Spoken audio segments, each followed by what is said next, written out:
आज हम श्रवण करेंगे सुख सागर में श्री संत कुमार जी द्वारा की गई श्रीमद् भागवत सप्ताह की विधि एवं फलश्रुति एवं आत्मदेव ब्राह्मण सहित धुंधली और धुंधकारी एवं गौकुंड की कथा। चलिए कथा प्रारंभ करते हैं। श्री संत कुमार जी बोले, हे नारद, हरिद्वार में गंगा तट पर इस श्रीमद् भागवत यज्ञ को करना उचित है।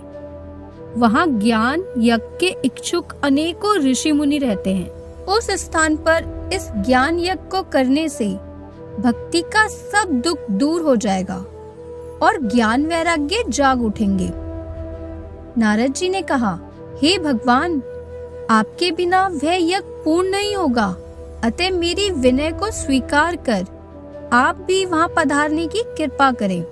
तब नारद जी का कहना मानकर चारों भाई उनके साथ हरिद्वार चल दिए और वहां जाकर उन्होंने ऋषि मुनियों से कहा, हम लोग यहाँ पर श्रीमद् भागवत रूपी यज्ञ आरंभ करेंगे, अतः इस कथामृत का पान जिनको करना हो वे सब इकट्ठे होकर इसका श्रवण करें।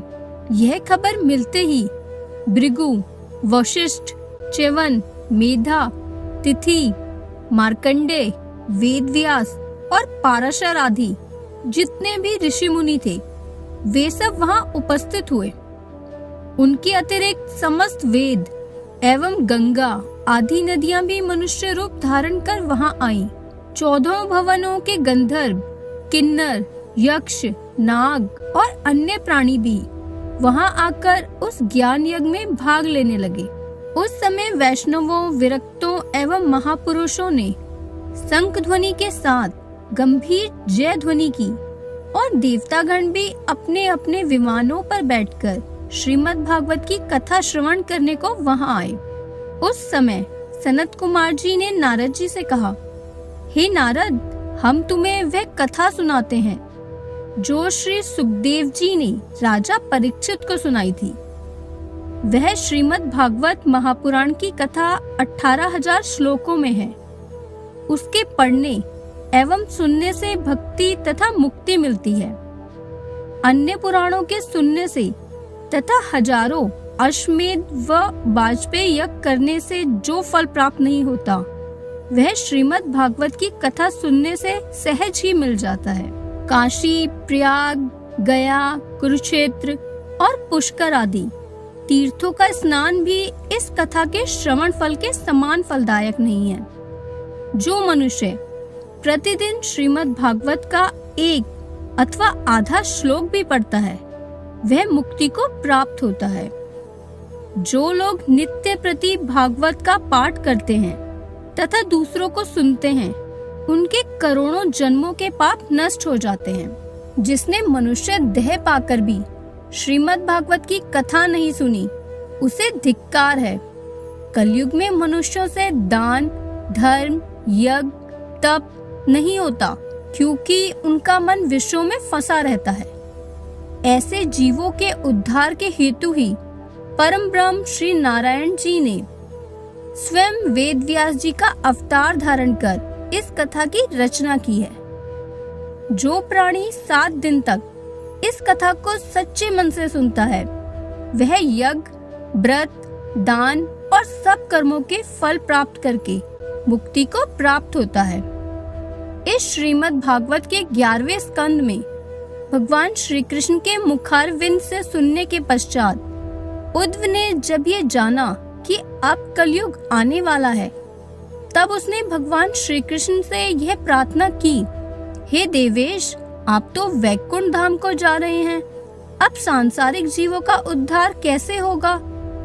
तब त्रिलोकनाथ ने कहा, हे उद्धव, तुम तो बद्रिकाश्रम में जाकर तप करो जिससे तुम्हारी मुक्ति हो जाएगी और मेरे जाने के पश्चात श्रीमद् भागवत रूपी मेरी प्रतिमा इस जगत में विद्यमान रहेगी और जो प्राणी इस श्रीमद् भागवत को मन लगाकर पढ़ेगा या सुनेगा उसे मेरे दर्शन प्राप्त हो जाएंगे।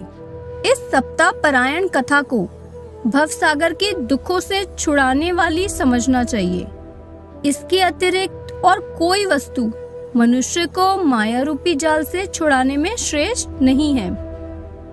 सूत जी ने कहा, हे शौनकादि, जब सब वैष्णव और ऋषि मुनि सप्ताह पारायण की कथा सुनकर ध्यान मगन हो गए, उस समय पीतांबरधारी, करधनी मुकुट, कुंडल तथा रतन जड़ित आभूषणों से युक्त मस्तक पर केसर का तिलक लगाए श्री मुरली मनोहर ने त्रिभंगी छवि धारण कर उद्धव आदि सखाओं को लेकर उस ज्ञान यज्ञ में जाकर सबको अपने दर्शन देकर कृतार्थ किया। उस कथामृत को कानों द्वारा सुनकर भक्तजनों के हृदय में जो श्यामल मूर्ति निवास कर रही थी, वही अब साकार रूप धारण कर नेत्रों के आगे आ गई। तब उन्हें श्री कृष्ण का दर्शन करके सभी लोग अपने को धन्य समझने लगे और सबने विधि पूर्वक प्रभु का पूजन करके उन्हें साष्टांग प्रणाम किया। उस आनंद को देखकर नारद जी ने संत कुमार जी से कहा, हे भगवान, आपने जो कथा कही उसे जिसने सुना उसी ने मुक्ति पद पाया। इससे अब इसका महात्म्य भी कहने की कृपा करें। श्री संत कुमार जी कहने लगे, हे देवर्षि नारद, कलयुग के जो महापापी मनुष्य हैं, वे भी इस सप्ताह यज्ञ के सुनने से पवित्र होकर मुक्ति पद को पावेंगे। इस संबंध में हम तुमको एक प्राचीन कथा सुनाते हैं, उसे सुनो। दक्षिण दिशा में एक तुंगभद्रा नाम की नदी है। उसी नदी के किनारे एक गांव में आत्मदेव नामक एक विद्वान, तेजस्वी और बड़ा धर्मात्मा ब्राह्मण रहता था। उसकी पत्नी का नाम धुंधुली था। वह अपने पति को बहुत दुख देती थी, किंतु वह ज्ञानी ब्राह्मण इसे ईश्वर की इच्छा समझकर उससे कुछ नहीं कहता था। जब उस ब्राह्मण को कोई पुत्र नहीं हुआ, तब उसने पुत्र की प्राप्ति के लिए व्रत तथा नियम रखना प्रारंभ कर दिए और ब्राह्मणों को बहुत से दान दिए। इतने पर भी जब उसकी अभिलाषा पूरी नहीं हुई, तब वह एक दिन निराश हो देह त्यागने की इच्छा से घर से निकलकर जंगल में पहुंचा। वहां दोपहर में प्यास से व्याकुल हो गया। वह एक सरोवर पर गया और जल पीकर बैठा बैठा सोचने लगा। उसी समय हरि इच्छा से एक महात्मा वहां आए। आत्मदेव ने उनके तेज को देखकर बड़े आदर से उन्हें बिठाया। उस समय उस महात्मा ने आत्मदेव को शोकाकुल देखकर पूछा, हे ब्राह्मण, तुम इतने चिंतित क्यों हो रहे हो? यह सुनते ही वह विप्र नेत्रों में जल भरकर बोला, हे महाराज, मैंने पूर्व जन्म में कोई पाप ऐसा किया था जिनके कारण इस जन्म में मुझे संतान प्राप्त नहीं हुई है। इसलिए मैं यहाँ अपने प्राण त्याग करने आया हूँ।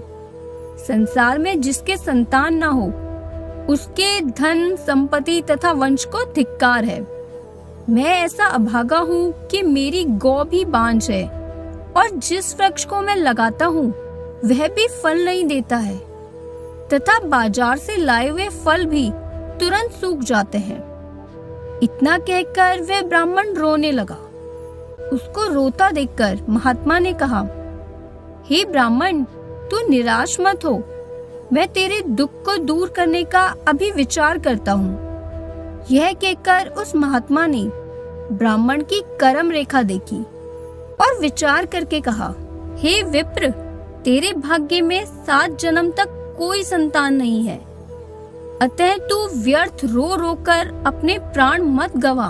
संसार में दुख के सिवाय सुख किसी को नहीं मिलता और कलयुग में पुत्र होने से किसी को सुख प्राप्त नहीं होता तथा कलयुग में पुत्र माता पिता की सेवा नहीं करते।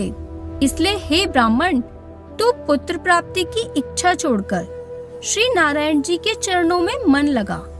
इसी से तुझे परम सुख प्राप्त होगा। महात्मा के यह वचन सुनकर विप्र ने कहा, हे महाराज, इस समय तो मुझे पुत्र के सिवाय और कुछ नहीं चाहिए। आप कृपा कर मुझे एक पुत्र दीजिए, नहीं तो मैं अभी आपके सामने अपने प्राण त्याग दूंगा। महात्मा ने आत्मदेव की जब ये दशा देखी तो उसने पुनः कहा, हे विप्र, राजा चित्रकेतु ने संतान उत्पत्ति के लिए 10,000 विवाह किए थे, फिर भी उनको पुत्र की प्राप्ति नहीं हुई।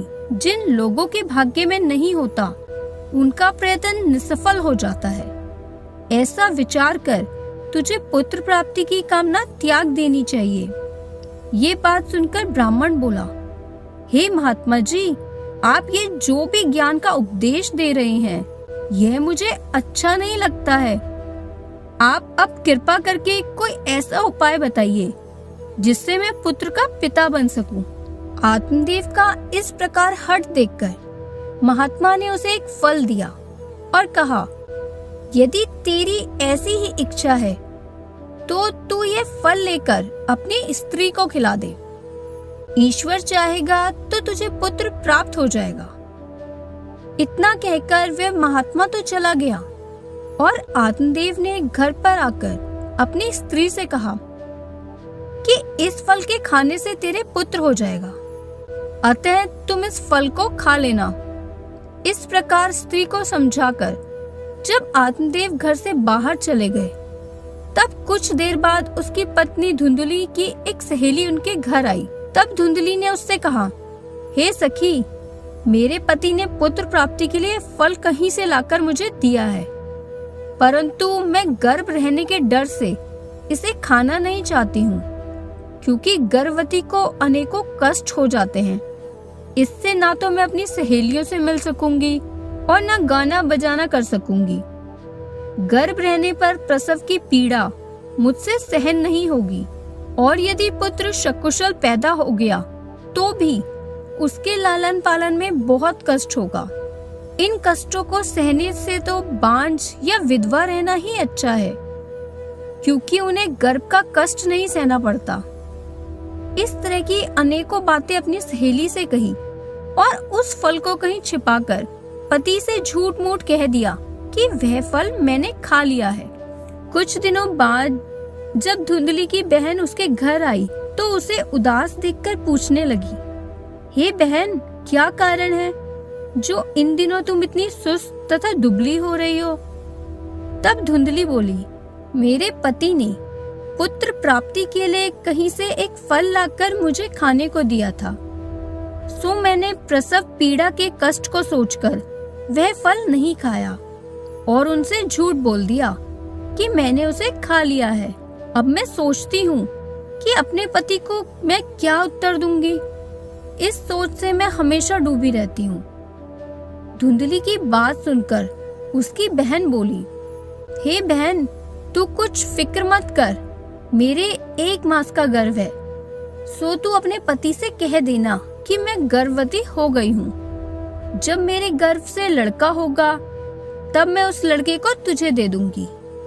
इस प्रकार तेरे पति को कुछ भी पता नहीं चलेगा और वह फल जो रखा है उसे अपनी गाय को खिला दे, ताकि कोई उसे देख ना सके।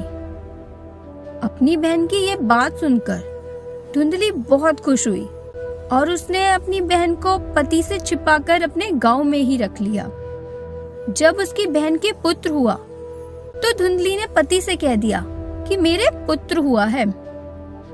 आत्मदेव यह सुनकर बहुत खुश हुए और ब्राह्मणों तथा याचकों को बहुत सा दान दिया।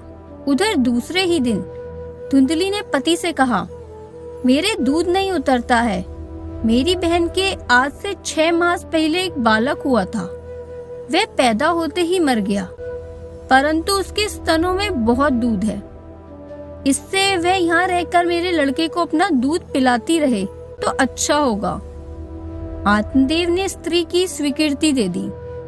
तब धुंधली की बहन वहाँ पास में रहकर उस लड़के को दूध पिलाकर उसका लालन पालन करने लगी। ब्राह्मण ने अपने पुत्र का नाम धुंधकारी रखा।